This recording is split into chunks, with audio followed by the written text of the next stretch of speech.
Hey, it's Big T here. Today I'm going to tie something a little more natural for us. It's something that's worked well lately with the caddis coming off of the rivers here in the North Georgia area.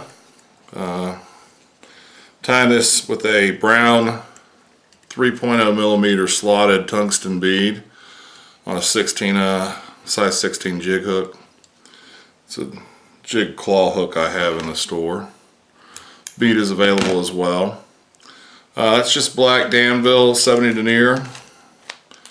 What I'm going to do is start out wrapping the thread back, and then I'm going to dub on a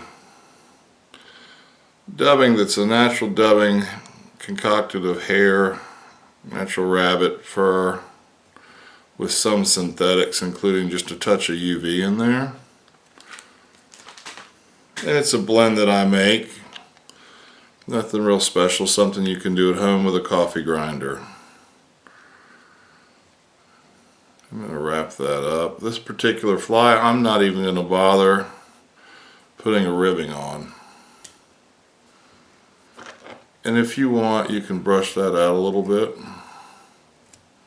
with a dubbing brush. Next thing I'm going to do is take a tan CDC feather, and I'm going to tie that in from the tip. And if you grab that, a lot of times it will trap all the fibers down where you don't actually have to cut anything off. Don't mind that. Just a remote control falling down. Gordon Vanderpool will like that. His daughter's usually talking in the background on his videos. I just have massive things falling, distracting us. So I'm going to tie that in, come around with some hackle pliers maybe once, 1.5 turns-ish. You don't want it to be too thick. You want it to be leggy but not necessarily cover up the entire body. In the back end of that feather, at times I'll save those little trimmings. Maybe call me a hoarder, I don't know, but I'll save those and use those sometimes for dry flies.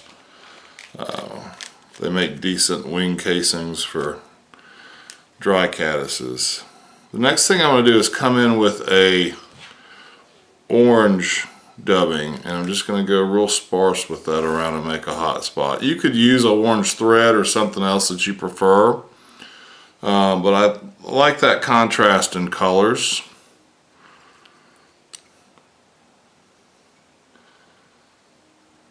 I'm gonna put a little Zap-A-Gap on the thread, a few turns of that, then I will whip finish it. And lastly, depending on that CDC feather that you use, some of them will have long fibers but don't quite fit the size of the hook you're using. You can kind of brush these back and pinch them and pull off the ends if you've got some scragglers that look too long. But that's going to be our CDC soft hackle hare's ear.